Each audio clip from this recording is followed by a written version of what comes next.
دوستو، ایک مسلمان ہونے کے ناطے اللہ تعالیٰ کی پیدا کردہ مخلوقات یعنی کہ جنات اور فرشتوں کی دنیا کے حقیقی ہونے پر ہمارا ایمان ہے، جو کہ انسانوں کی طرح بظاہر ہمیں اپنی آنکھوں سے نظر نہیں آتی، لیکن در حقیقت یہ وجود رکھتی ہیں۔ لیکن فرشتوں کے وجود اور ان کے دنیا سے تعلق کے متعلق معلومات انتہائی کم ہیں۔ اسی لیے آج بھی بہت سے لوگ نہ صرف فرشتوں کے وجود سے انکار کرتے ہیں، بلکہ مشرکین مکہ نعوذ باللہ انہیں اللہ تعالیٰ کی بیٹیاں کہا کرتے تھے، جس کی قرآن کریم نے حقیقت کچھ اس طرح سے واضح طور پر بیان کی ہے کہ یہ صرف اللہ تعالیٰ کی عبادت اور فرما برداری کے لیے نور سے پیدا کی گئی ایسی مخلوق ہے جس میں کوئی خواہشات، جنس، نیند، بھوک اور تھکاوٹ جیسی کسی بھی چیز کا تصور ہی موجود نہیں، اور دنیا کے پہلے انسان یعنی حضرت آدم علیہ السلام کی تخلیق سے پہلے بھی یہ مخلوق موجود تھی۔ دوستو، فرشتوں میں 4 فرشتے انتہائی مقرب اور اعلیٰ مقام و مرتبہ رکھتے ہیں، یعنی حضرت جبرائیل علیہ السلام، حضرت میکائیل علیہ السلام، اسرافیل اور حضرت اسرائیل یا ملک الموت۔ ہر ایک کی الگ الگ ذمہ داریاں ہیں جسے وہ پیدا ہونے سے لے کر اپنی موت تک ہر لمحہ نبھاتے رہیں گے، مگر اس کے ساتھ ساتھ وہ ہر لمحہ اللہ تعالیٰ کی حمد و ثنا اور پاکی کو بیان کر رہے ہیں۔ حضرت میکائیل علیہ السلام بھی اللہ تعالیٰ کے انہی 4 مقرب فرشتوں میں سے ایک ہیں۔ مقرب فرشتہ اسے کہتے ہیں جسے اللہ تعالیٰ کا قرب حاصل ہو یا اللہ تعالیٰ کے حضور وہ سب سے زیادہ قریب موجود ہوں۔ لفظ میکائیل کیل سے نکلا ہے جس کے معنی ہے ناپنا تولنا، اور یہ نام اس لیے پڑا کیونکہ یہ انسانوں کے لیے یا مخلوق کے لیے جو زمین پر یا تمام آسمانوں پر موجود ہے اس کے لیے رزق اتارنا اور بارشیں برسانے کا نظام بھی انہی کے ذمہ ہے۔ بارش کا ایک ایک قطرہ کہاں پر گرے گا اور اس سے کیا کچھ اگے گا، اس سب کا حساب بھی وہ رکھتے ہیں، اور ایک کیڑے کو اللہ تعالیٰ کے حکم سے پتھر کے اندر بھی رزق پہنچانا انہی کا کام ہے۔ اللہ تعالیٰ کے ہاں ان کا نام ہے عبید اللہ۔ رسول پاک صلی اللہ علیہ وآلہ وسلم نے ارشاد فرمایا کہ میرے 2 وزیر آسمان میں ہیں اور 2 زمین پر۔ آسمانوں پر میرے وزیر جبرائیل اور میکائیل ہیں، جبکہ زمین پر ابو بکر اور عمر۔ اللہ تعالیٰ کا ایک گھر یعنی کعبۃ اللہ جو کہ زمین پر موجود ہے، اسی طرح کا ایک اور کعبہ بالکل اسی کے اوپر عرش پر بھی موجود ہے جسے بیت المعمور کہتے ہیں، اور یہاں پر ہر وقت 70,000 فرشتے اس کا طواف کرتے رہتے ہیں، اور ایک فرشتہ جو ایک بار اس کا طواف کر لے دوبارہ فرشتوں کی بے انتہا تعداد کی بدولت اس کی باری کبھی بھی نہیں آتی۔ اس بیت المعمور کے مؤذن حضرت جبرائیل علیہ السلام اور اس کے امام حضرت میکائیل علیہ السلام ہیں، یعنی کہ یہ فرشتوں کی عبادت کے لیے جماعت کرواتے ہیں۔ ان کی باقی فرشتوں پر برتری کا اندازہ اس بات سے لگائیں کہ قرآن کریم کی سورہ البقرہ میں اللہ پاک فرماتے ہیں کہ جو شخص اللہ اور اس کے فرشتے یعنی کہ میکائیل اور جبرائیل کا دشمن ہے تو وہ کافر ہے اور خدا کافروں کا دشمن ہے۔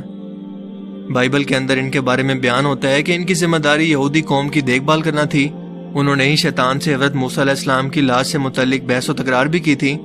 یہی وہ فرشتے ہیں جو بیابان میں حضرت موسیٰ علیہ السلام سے ہم کلام بھی ہوئے تھے،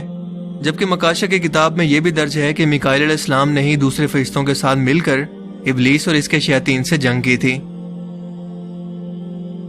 فرشتوں کو اللہ تعالیٰ نے یہ صلاحیت دی ہے کہ وہ کسی بھی وقت اللہ کے حکم سے زمین پر انسانوں کی شکل میں ظاہر ہو سکتے ہیں۔ اس کا حوالہ ہمیں کئی اسلامی روایات سے بھی ملتا ہے۔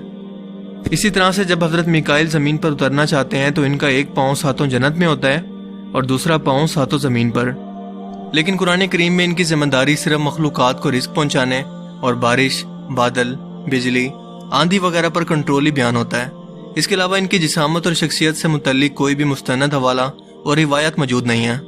بائبل میں انہیں آرک اینجل یعنی سب سے زیادہ ہائیسٹ رینک اور طاقتور ترین فرشتے کے طور پر بیان کیا گیا ہے، جنہوں نے اکیلے ہی اللہ کے حکم سے شیطان کو جنت سے دھکیل کر باہر نکالا تھا جب اس نے اللہ کے حکم سے آدم علیہ السلام کو سجدہ کرنے سے انکار کیا اور اسے ذلیل کر کے بارگاہ الہی سے نکال دیا گیا۔ ان کا ذکر بائبل کے اندر 6 جگہ پر موجود ہے، اور ایک جگہ پر پروفٹ دانیال سے متعلق بیان ہوتا ہے کہ جب انہوں نے اپنے لوگوں کے لیے دعا کی تو اچانک روشنی کی صورت میں ایک بہت بڑی جسامت کی شخصیت ان کے سامنے ظاہر ہوئی، جس نے سونے کا بیلٹ پہنا ہوا تھا۔ اس کے جسم برٹ اوپیس سٹون یعنی پخراج پتھر سے بنا تھا، اس کا چہرہ روشنی سے بھرا تھا، اس کی آنکھیں ایک روشنی کے چراغ کی مانند، جبکہ ہاتھ اور ٹانگیں پیتل کے جیسی چمکدار کسی چیز سے بنی تھیں، اور وہ بہت ہی بڑی جسامت کے تھے۔ اس کے علاوہ شیطان کی فوج کے ساتھ جنگ کا ذکر بھی بائبل کے اندر موجود ہے، جس میں شیطان کو ذلت امیز شکست کا سامنا کرنا پڑا کیونکہ فرشتوں کے ساتھ شیطان اور اس کے چیلوں نے آسمانوں پر یا جنت پر قبضہ کرنے کی کوشش کی، لیکن فرشتوں کی جس جماعت نے انہیں شکست دی اس کے کمانڈر حضرت میکائیل علیہ السلام ہی تھے۔ لیکن ان روایت کے اندر کتنی حقیقت ہے یا کتنا سچ ہے، یقین سے کچھ بھی کہنا ممکن نہیں، کیونکہ بائبل کے اندر ایسی معتبر شخصیات سے متعلق بہت ساری کہانیاں اور فرضی قصے کہانیاں بھی موجود ہیں جن کا نہ کوئی سر ہے اور نہ کوئی پیر۔ اسی لیے تو الہامی کتاب ہونے کے باوجود مسلمان اس کے بارے میں یہ یقین رکھتے ہیں کہ یہ اپنی اصلی حالت کے اندر موجود نہیں ہے اور اس کے اندر کافی کچھ بدلاؤ کیا گیا ہے۔ لیکن کیا یہ روایات اسی بدلاؤ کا نتیجہ ہیں یا حقیقت ہیں، اس کے بارے میں کچھ بھی کہنا مشکل ہے۔ لیکن یہ حقیقت ہے کہ قیامت کے روز انسانوں کے بعد فرشتوں کو بھی موت آئے گی، کیونکہ اس دنیا کا قانون ہے کہ ہر زندہ چیز کو موت چکھنی ہے اور ہمیشہ باقی رہنے والی ذات صرف اور صرف اللہ تعالیٰ کی ہی ہے۔ قیامت کے روز ملک الموت باقی 3 فرشتوں یعنی حضرت جبرائیل علیہ السلام، حضرت اسرافیل اور میکائیل علیہ السلام کی روح کو قبض کریں گے، لیکن ملک الموت کی روح کو خود اللہ تعالیٰ قبض کریں گے